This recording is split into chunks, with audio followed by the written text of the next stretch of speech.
Young voters, I think, are going to decide this election, and let me tell you why. Okay, there is a new poll from the Institute of Politics at Harvard. You may have heard of it. And this is a poll that I think is the best poll of young people. That's 18 to 29-year-olds that's done in the country. They consistently focus on that age cohort. I think they do a really good job of monitoring that age cohort. So these numbers are, I think, sort of top of the class, best in class sort of stuff. Okay, what do they show? Let's get into it. A couple data points I want to talk to you about, and then I want to go big and tell you why I think it matters. Among likely voters, the people most likely to vote between 18 and 29, Kamala Harris is at 61% to Donald Trump's 30%.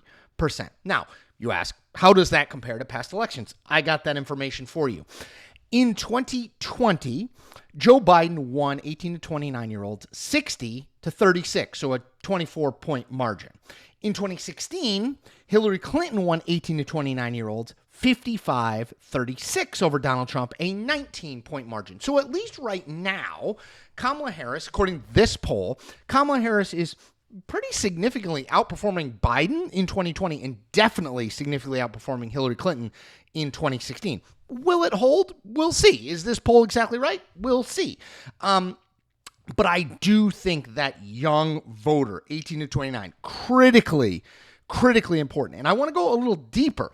I don't even think it's just young voters. I think it's young women who may be the difference. So this Harvard poll has a bunch of numbers on young women that I think are totally fascinating. So let's do young men first to do the comparison. Among young men, so again, 18 to 29-year-olds, Kamala Harris is beating Donald Trump by 17 points in this Harvard poll.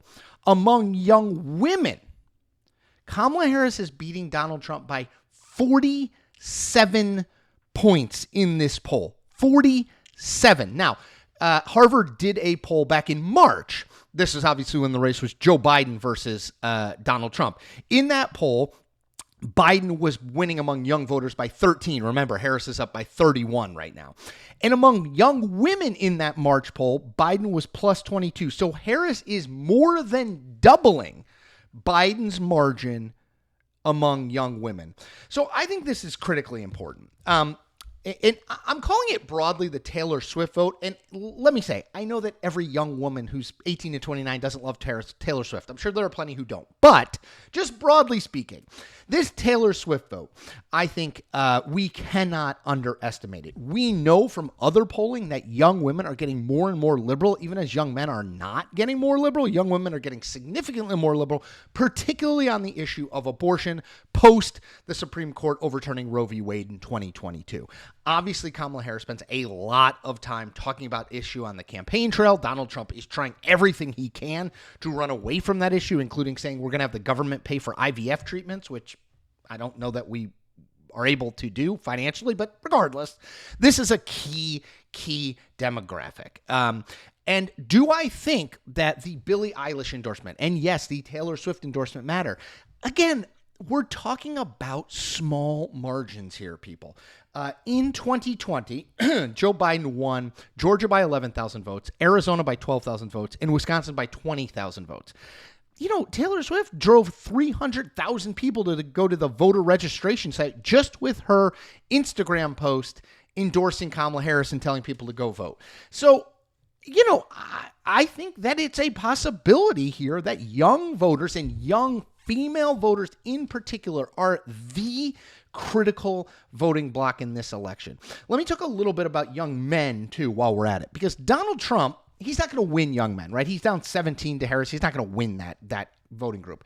But what he is trying to do is lose them less badly. There's a reason that he is pushing hard on his connections to world wrestling, entertainment, pro wrestling. There's a reason he is pushing his Dana White connection to UFC. There's a reason he's going on podcasts like Theo Von's podcast. It's sort of that bro vote. Like if it's a Taylor Swift vote on the women's side, it's the bro vote, I think, on the men's side. There's kind of younger guys who are probably not Donald Trump people, but they like tough and cool and into UFC and into pro wrestling. So I think Trump is sort of trying to target them. I think that's why he's going on all these random podcasts, because he knows that he is going to get absolutely swamped among young women. And he's trying to counteract that by not losing as badly among young men. We'll see. But again, just to go back, Biden wins by 24 among young voters and wins. Clinton wins by 19 among young voters and loses. Harris up 31 currently. If her number stays there, I think young women and young voters generally, but young women in particular, could be the difference in these handful of swing states. They register to vote. They are much more likely to vote for Kamala Harris on the issues than they are Donald Trump.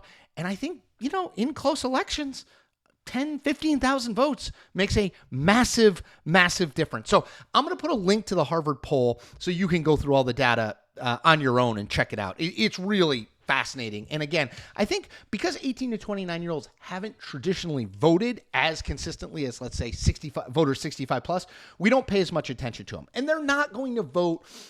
They are not going to be as big a percentage of the vote as the older voters. But that does not mean they don't matter. And it does not mean I don't think that Kamala Harris is making an absolutely concerted effort to swamp Trump among young voters, particularly young women. And Donald Trump is making a very concerted effort to not be swamped by playing for the bro vote. All right. As always, 4 things. 1, subscribe to this channel. Just do it. Like this video. I'm doing the thumbs up. Just like it. Easy. They're both free. They take 2 seconds. Comment on this video. Do it for the algorithm, if for nothing else. Do it for me. And number 4, tell 10 friends. That's all I got for today. As always, I'm making daily videos. So I'm making videos Monday through Thursday. I'm making a video like this. On Fridays, most Fridays, I'm doing a live stream at 1 p.m. Eastern. I hope you'll tune into that. We're going to do some programming around special events, the vice presidential debate on October 1st. If we're going to have another debate on another presidential debate, Donald Trump says he doesn't want one. Kamala Harris just agreed to one on October 23rd that CNN is offering to put on. So if they do another debate, and I'm fingers crossed because I think it's good for democracy and I love debates. If they do another debate, obviously we'll do some special programming around that. And then finally, November 5th, obviously we're going to do some good and big stuff around that on YouTube. So lots to look forward to. I'm super, super excited about it. I feel like we are growing in the right direction, but I need you. I mean, this is really important. I need you. I need you guys to support me. I need you guys to spread the word. Thank you, Thumb. I need you guys to advocate, evangelize to anyone and everyone you can. If you found this channel and you like this channel, then by all means, tell everyone you know that you like this channel and you found this channel, right? We are 6 weeks to the day from Election Day, 42 days. This is our sprint. Let's do it together. All right, everybody, take care. See you tomorrow.